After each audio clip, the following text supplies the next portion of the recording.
Sumainyo ang Panginoon. At sumaiyo rin. Ang mabuting balita ng Panginoon ayon kay San Lucas. Papuri sa iyo, Panginoon.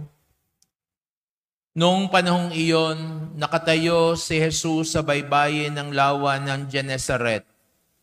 Pinagkalipumpunan siya ng napakaraming tao na ibig makarinig ng salita ng Diyos. May nakita siyang 2 bangka sa baybayin. Nakalunsad na ang mga mangingisda at naguhugas ng kanilang mga lambat. Lumulan siya sa isa sa mga bangka at hiniling kay Simong, may-ari nito, na ilayo ng kaunti sa tabi. Naupo siya sa bangka at nangaral sa mga tao.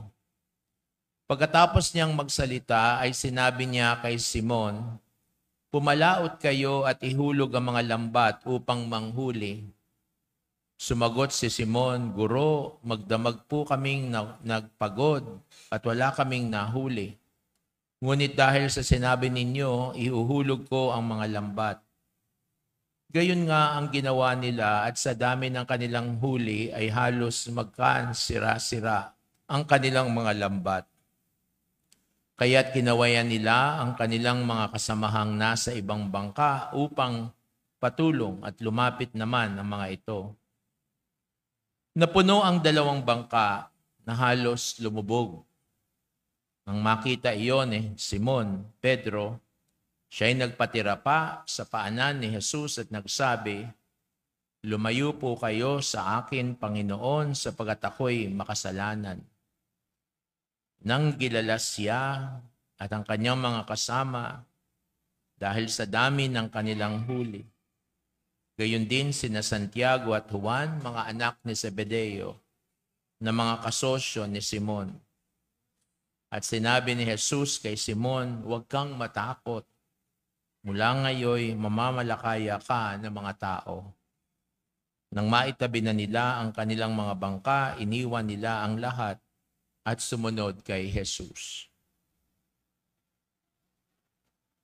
Ang mabuting balita ng Panginoon. Pinupuri ka namin, Panginoong Hesukristo. Mga kapatid kay Kristo, magandang gabi po sa inyong lahat.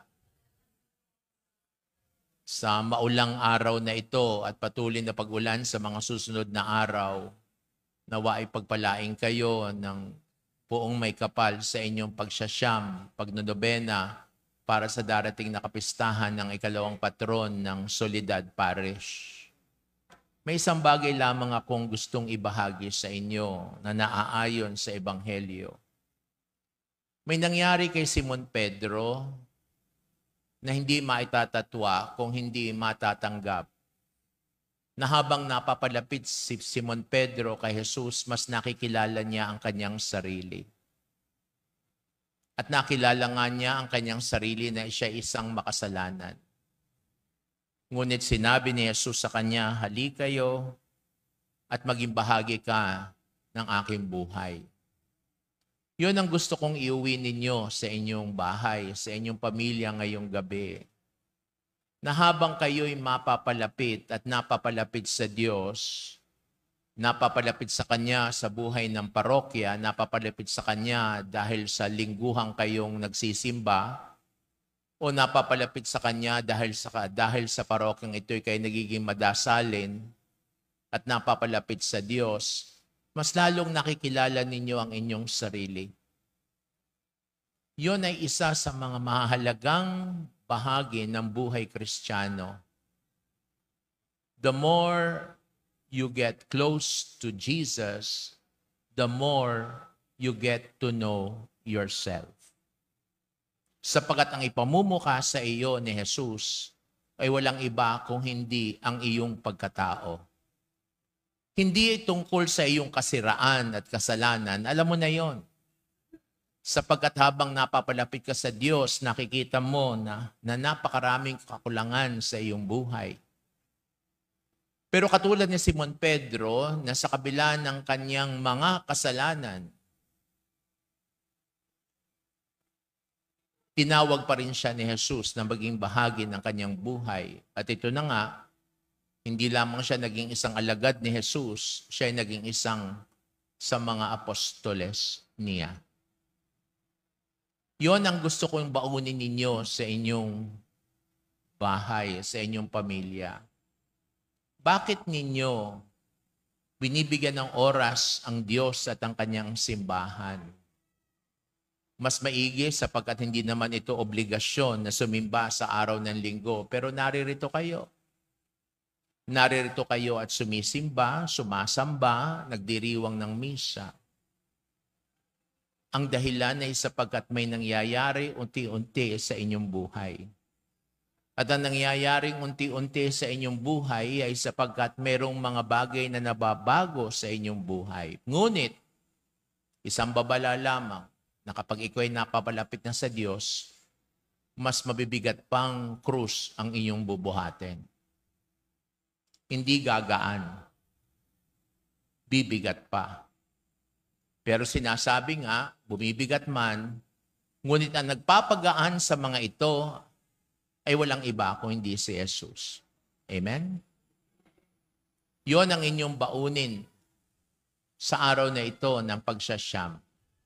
Habang ikaw ay napapalapit sa Diyos, mas nakikilala mo ang sarili mo, na kailangan mo ang Diyos, at mas nakikita mo na ang buhay mo ay mapapabuti dahil sa Diyos, dahil sa grasya ng Diyos.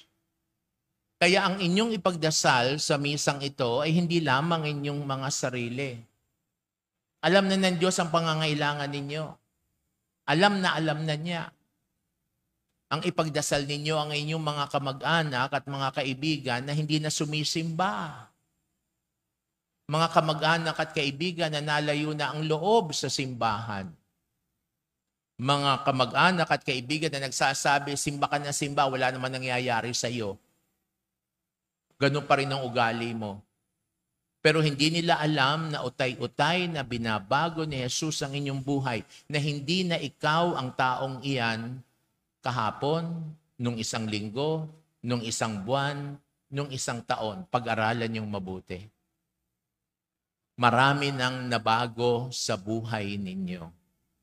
Ang galaw ng Diyos ay galaw na utay-utay. Dahan-dahan, marahan, pero malaki ang pagbabago. Tandaan, naway mapalapit kayo kay Jesus sa pamamagitan ng parokyang ito ng Soledad. Nawa ang bawat isa dito ay matuklasan si Jesus at nawa